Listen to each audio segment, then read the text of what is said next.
Welcome to Bind EduTech. In this class, we'll continue to discuss our chapter Journey to the End of the Earth. Previous video में हम लोगों ने एक programme के नाम के बारे में डिस्कस किया था, स्टूडेंट्स ऑन आइस। ये प्रोग्राम था। इस प्रोग्राम के हेड कौन थे? जॉफ ग्रीन। कहाँ के रहने वाले? कनाडा के रहने वाले। जॉफ ग्रीन इस प्रोग्राम के हेड थे। इसी प्रोग्राम में शामिल होकर तिशानी दोषी भी एंटार्क्टिका के जर्नी पे गई थी। फिर इस प्रोग्राम का एम डिस्कस किया था, प्रोवाइडिंग एजुकेशनल अपॉर्चुनिटीज़। किसको? हाई स्कूल के स्टूडेंट्स को। उससे क्या फ़ायदा होगा? उनके मन में अपने प्लैनेट के प्रति एक नया अंडरस्टैंडिंग और एक नया रिस्पेक्ट प्रोड्यूस होगा, डेवलप होगा। फिर यह भी बताया गया कि ये प्रोग्राम कितने सालों से ऑपरेशन में है। याद रखना है 6 ईयर्स से ऑपरेशन में है। उसके बाद इस प्रोग्राम में पहले किन लोगों को ले जाते थे वो डिस्कस किया। उन लोगों को ले जाना बंद क्यों कर दिया? क्योंकि उन लोगों को ले जाने से मनी का प्रॉफिट तो हो रहा था, पर प्लैनेट को कोई प्रॉफिट नहीं हो रहा था। उनके जगह किन को शामिल किया? हाई स्कूल के स्टूडेंट्स को। हाई स्कूल के स्टूडेंट्स में ऐसा क्या खासियत है जो उनको शामिल किया? Because they are future generation of policy makers. और वो लोग एक ऐसे उम्र में हैं जिस उम्र में वो बिल्कुल रेडी रहते हैं कुछ भी एब्जॉर्व करने के लिए, कुछ भी लर्न करने के लिए, और सबसे इंपॉर्टेंट जो वो एब्जॉर्व करते हैं, जो लर्न करते हैं, उसके अकॉर्डिंग एक्ट भी करते हैं। अब आगे इस प्रोग्राम के सक्सेसफुल होने का रीज़न बताया गया है। The reason the programme has been so successful is because it is impossible to go anywhere near the South Pole and not be affected by it. एक एग्जाम्पल से समझाते हैं। मान लीजिए कि मैं कोई प्रोग्राम बनाता हूं माउंट एवरेस्ट पे चढ़ने का या माउंट कैलाश पे चढ़ने का, जर्नी टू माउंट कैलाश, और मैं उस प्रोग्राम का हेड बन जाता हूं। मैं उस प्रोग्राम में फर्स्ट ईयर जब मैं शुरू करता हूं तो मेरे साथ जाने के लिए 50 लोगों का ग्रुप रेडी होता है। मैं 50 लोगों के ग्रुप को लेकर के जर्नी टू माउंट कैलाश करवाता हूं उनको, और जब जर्नी करके हम वापस आते हैं तो 50 में से मेरे साथ 40 लोग ही जिंदा वापस आते हैं। बाकी 10 लोग कैजुअल्टीज हो जाते हैं क्योंकि कंडीशंस इतने टफ होते हैं इन जगहों पर। तो जब अगले साल मैं फिर से उस प्रोग्राम को इंट्रोड्यूस करूंगा तो क्या लोग मेरे साथ जाना पसंद करेंगे? नहीं करेंगे। क्यों? क्योंकि उनको मालूम रहेगा कि सेफ्टी नहीं है। पिछले बार भी ये इंसान 50 लोगों को ले गया था, लेकिन 10 लोग मारे गए और 40 ही जिंदा वापस आए। तो मेरा प्रोग्राम जो है वो अनसक्सेसफुल हो जाएगा। ठीक इसका उल्टा रीजन है जॉफ ग्रीन के स्टूडेंट ऑन आइस प्रोग्राम के सक्सेसफुल होने का। रीजन ये है कि वो एक्सट्रीम कंडीशंस में, मतलब साउथ पोल के इतने नजदीक लोगों को ले जाते हैं एंटार्क्टिका पर, और बिना किसी गलत प्रभाव के, मतलब बिना किसी कैजुअल्टी के, बिना किसी नुकसान के, वो सभी लोगों को सकुशल वापस भी ले आते हैं। और ऐसा वो सालों साल से करते आ रहे हैं, इसीलिए उनका ये प्रोग्राम सक्सेसफुली रन कर रहा है। तो अगर क्वेश्चन पूछा जाए कि क्या है सक्सेस का कारण उनके प्रोग्राम का, तो आप ये बता सकते हैं कि उनका प्रोग्राम इसलिए सक्सेस है क्योंकि वो साउथ पोल के इतने नज़दीक ले जाते हैं लोगों को और उससे इफेक्टेड नहीं होने देते, मतलब कोई गलत प्रभाव लोगों पर नहीं पड़ने देते। ये उनका एक्सपीरियंस है, ये उनका टैलेंट है, और इसीलिए उनका ये प्रोग्राम अभी तक सक्सेसफुली चल रहा है फ्रॉम 6 ईयर्स। ये प्रोग्राम कितने ड्यूरेशन का होता है? पिछले क्लासेस में डिस्कस किए थे। 2 वीक्स, 2 सप्ताह के ड्यूरेशन का ये प्रोग्राम होता है। It is easy to be blase about polar ice caps melting while sitting in the comfort zone of your respective latitude and longitude. Comfort zone of your respective latitude and longitude का मतलब है in your homes. जब आप अपने घरों में बैठ करके, कंफर्टेबल सिचुएशन में बैठ करके, जब आप टीवी पर इस तरह का कोई प्रोग्राम देखते हैं जिसमें एंटार्क्टिका के बर्फ को मेल्ट होते हुए दिखाया जाता है, बहुत सारे ऐसे चैनल्स होते हैं जो इस तरह का प्रोग्राम्स दिखाते हैं।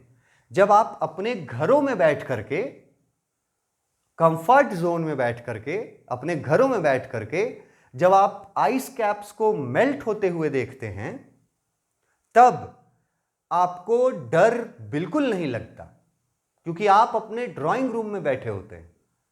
तब उल्टा क्या होता है कि आपको वो आइस मेल्ट होने वाला सीनरी जो है वो बहुत अद्भुत लगता है देखने में, बहुत मज़ेदार लगता है, और इतना मज़ेदार लगता है कि आप 2-4 और लोगों को बुला करके लाते हैं और उनको बोलते हैं कि चलो देखते हैं, वहाँ पे बहुत अच्छा प्रोग्राम दिखा रहा है, बहुत मज़ा आ रहा है आइस शीट को मेल्ट करते हुए देखने में, बहुत मज़ा आ रहा है ये देखने में कि बड़े बड़े आइस के माउंटेन्स से बड़े बड़े आइस के टुकड़े टूट करके नीचे गिर रहे हैं। ये सीन जब आप अपने घरों में अपने टीवी पे देखते हैं तो वो सीन आपको थ्रिल करता है, वो सीन आपको मज़ा देता है। लेकिन जब यही सीन आपको लाइव एंटार्क्टिका पर खड़ा होकर के दिखाया जाए, आपको एंटार्क्टिका पे खड़ा कर दिया जाए और आपके आंखों के सामने वही बर्फ अगर पिघलता हुआ, टूटता हुआ नजर आए, तो यकीन मानिए आपको मज़ा वहाँ खड़ा होकर के ये देखने में नहीं आएगा। जब आप वहाँ खड़े होकर के इस चीज़ को देखिएगा तब आपको क्या समझ में आएगा। When you can visibly see glaciers retreating and ice shelves collapsing, retreating और collapsing दोनों का मतलब है मेल्टिंग। ग्लेशियर्स क्या होते हैं? तो वो भी आइस माउंटेन्स होते हैं। जब आप वहाँ एंटार्क्टिका पे खड़े होकर के ग्लेशियर्स को मेल्ट करते हुए देखते हैं, आइस शेल्फ्स को मेल्ट करते हुए देखते हैं, then you begin to realise, तब आपको ये रियलाइज होने लगता है that the threat of global warming is very real.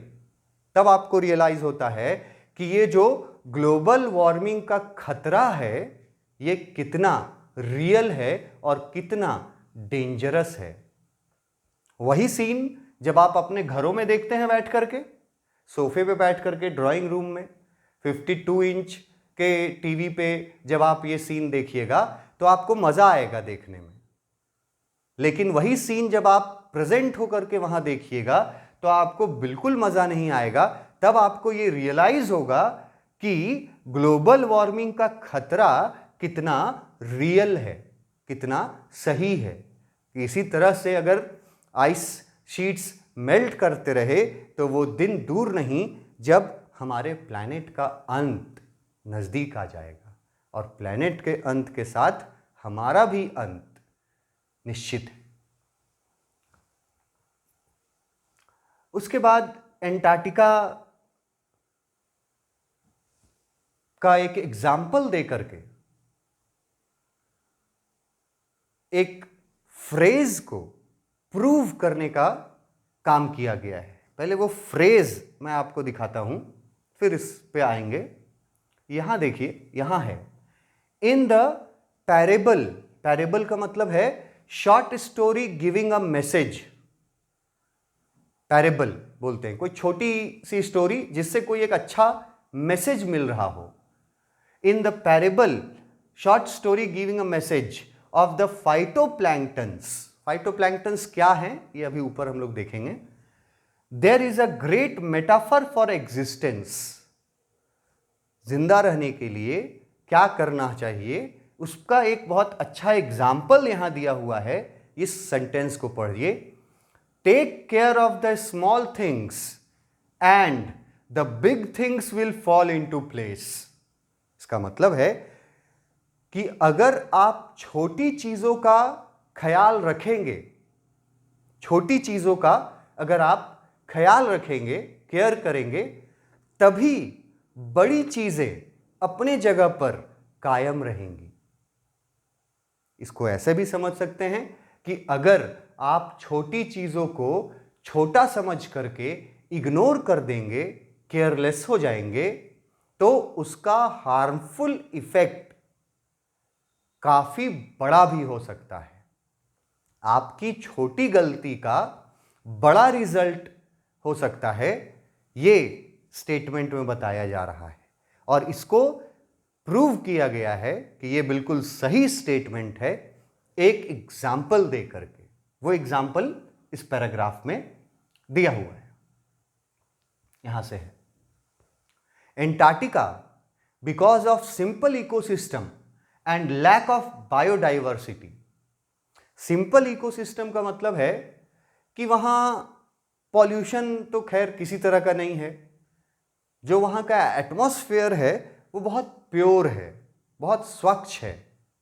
और लैक ऑफ बायोडाइवर्सिटी का मतलब है कि जीव जंतुओं की प्रजातियां और पेड़ पौधों की प्रजातियां बहुत कम या नहीं पाई जाती एंटार्क्टिका पर।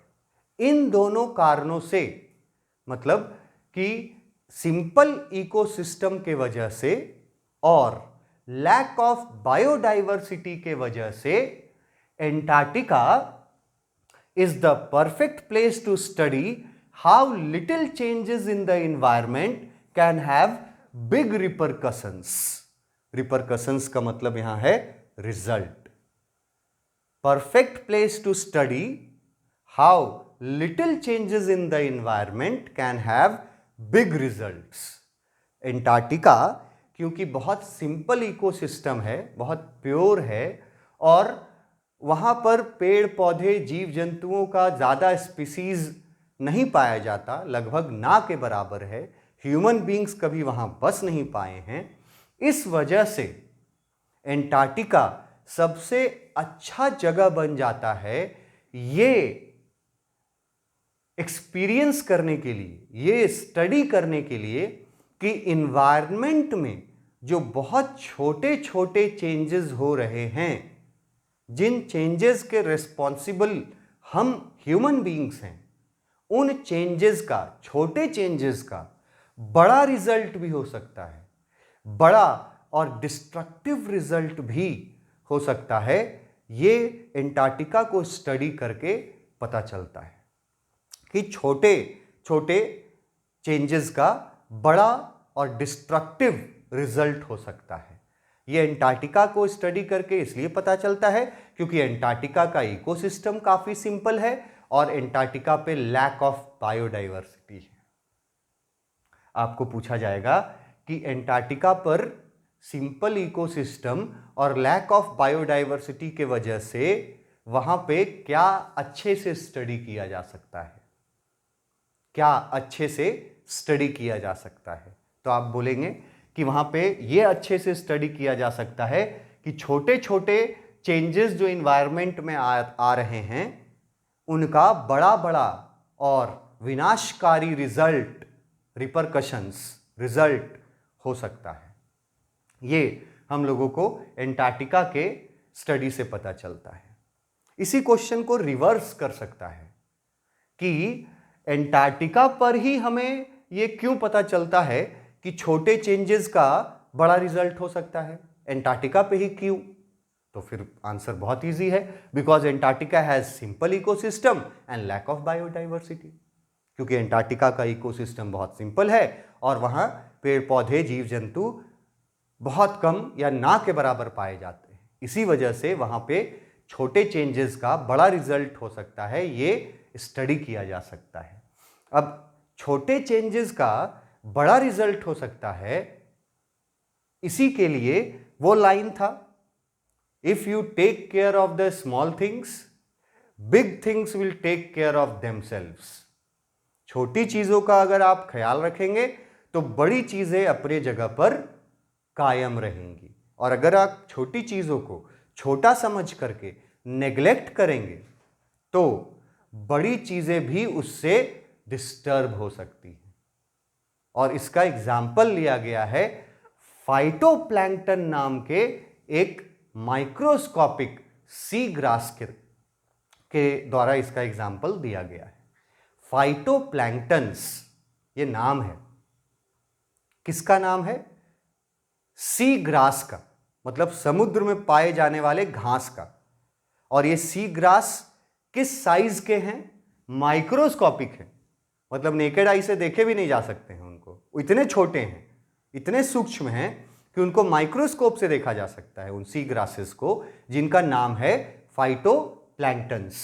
और इन फाइटोप्लैंक्टन्स का इंपॉर्टेंस क्या है? इंपॉर्टेंस ये है कि इन्हीं फाइटोप्लैंक्टन्स पर डिपेंड करते हैं entire southern ocean food chain. मतलब कि इन्हीं माइक्रोस्कोपिक सी ग्रासेस को खा करके, भोजन के रूप में इस्तेमाल करके समुद्र के बहुत सारे जीव जंतु अपना पालन पोषण करते हैं। यहां एक वर्ड है नरिश एंड सस्टेन। नरिश और सस्टेन का मतलब है पालन पोषण करना। ये जो माइक्रोस्कोपिक सी ग्रासेस हैं ये तो बहुत छोटे हैं, वेरी स्मॉल थिंग्स। और उन स्मॉल थिंग्स पे कौन क्या डिपेंड करता है? तो जितने भी वहां पे समुद्र में रहने वाले जो जीव जंतु हैं, जो पक्षी हैं, वो उसी फाइटोप्लैंक्टन नाम के माइक्रोस्कोपिक सी ग्रास को खा करके अपना पालन पोषण करते हैं, मतलब उस पे डिपेंड करते हैं। मतलब कि माइक्रोस्कोपिक फाइटोप्लैंक्टन जो हैं वो फूड चेन का एक इंपॉर्टेंट हिस्सा है। सी फूड चेन जो है हमारा, ओशियंस का फूड चेन जो है, उसका इंपॉर्टेंट हिस्सा है ये माइक्रोस्कोपिक सी ग्रासेस नेम्ड फाइटोप्लैंक्टन्स। इनके बारे में और है कि ये सिंगल सेल्ड प्लांट्स हैं। ये फाइटोप्लैंक्टन जो हैं सिंगल सेल्ड प्लांट्स हैं, और ये प्लांट्स भी सन के एनर्जी को कलेक्ट करके, सन के एनर्जी को कलेक्ट करके और कार्बन को प्रोड्यूस करके एक वंडरस, एक बहुत ही वंडरफुल प्रोसेस करते हैं, जिसमें ये अपना भोजन खुद बना लेते हैं सनलाइट को इस्तेमाल करके। और भोजन जो ये स्वयं बनाते हैं उसका पूरे प्रोसेस का नाम है फोटोसिंथेसिस। फोटोसिंथेसिस भी बहुत कॉमन टर्म है, स्कूल लाइफ में ये बहुत जूनियर क्लासेस से ही आ जाता है। साइंस में 5th 6th से क्लास से बताया जाता है फोटोसिंथेसिस क्या होता है। इन शॉर्ट, प्लांट्स में ये प्रोसेस होता है। फोटोसिंथेसिस के प्रोसेस में प्लांट्स को जरूरत होती है सन रेज का। सन रेज जब प्लांट्स को मिलते हैं तो उस सन रेज को कलेक्ट करके प्लांट्स जो हैं वो अपना भोजन स्वयं बना लेते हैं, और उसके वजह से प्लांट्स को किसी दूसरे चीज पर अपने भोजन के लिए निर्भर, डिपेंड नहीं होना पड़ता। ये हर प्लांट्स में होता है फोटोसिंथेसिस, हर प्लांट, हर ट्री में ये प्रोसेस होता है, तभी वो खुद को जिंदा रख पाते हैं। और इसके लिए सन रेज जो है मोस्ट इंपॉर्टेंट है उनके लिए। सन रेज से ही वो ये काम कर पाते हैं। फोटोसिंथेसिस के प्रोसेस को वंडरस बोला गया है, मतलब वंडरफुल प्रोसेस है ये, जिसमें प्लांट्स जो हैं वो सन रेज को यूज करके, सन के एनर्जी को यूज करके उसको कलेक्ट करके और प्रोड्यूस करते हैं ऑर्गेनिक कंपाउंड्स, जो एक प्रोसेस में जो बहुत इंपॉर्टेंट प्रोसेस होता है जिसका नाम है फोटोसिंथेसिस। तो ये जो हमारे फाइटोप्लैंक्टन्स हैं ये भी तो ग्रास हैं। अब ग्रास अगर हैं इसका मतलब इनके अंदर भी फोटोसिंथेसिस का प्रोसेस होता है, उससे वो अपना भोजन खुद बना लेते हैं। फोटोसिंथेसिस के लिए इन फाइटोप्लैंक्टन्स को किस चीज की जरूरत है? सन एनर्जी की जरूरत है, सनलाइट की जरूरत है। अब साइंटिस्ट लोग कुछ वार्निंग दे रहे हैं। अभी तक ये जो फाइटोप्लैंक्टन्स हैं वो सन रेज को यूज करके फोटोसिंथेसिस का प्रोसेस करके अपने आप को जीवित रखे हुए हैं, लेकिन अब साइंटिस्ट लोग कुछ चेतावनी दे रहे हैं। Scientist warn that a further depletion in the ozone layer will affect the activities of phytoplanktons। Scientist लोग अब ये चेतावनी दे रहे हैं कि जिस तरह से, जिस तेजी से ओजोन लेयर का डिप्लीशन हो रहा है, उसका सीधा असर इन माइक्रोस्कोपिक सी ग्रासेस पर पड़ेगा। कैसे पड़ेगा? ये माइक्रोस्कोपिक सी ग्रासेस भी सनलाइट को इस्तेमाल करके फोटोसिंथेसिस करते हैं। अब अगर ओजोन लेयर और खराब हो गया तो ओजोन लेयर से जो सनलाइट आएगा उस सनलाइट में हार्मफुल रेज भी होंगे, और वो हार्मफुल रेज वाला सनलाइट जब फाइटोप्लैंक्टन्स प्लांट्स यूज करेंगे फोटोसिंथेसिस के लिए, तो वो फोटोसिंथेसिस का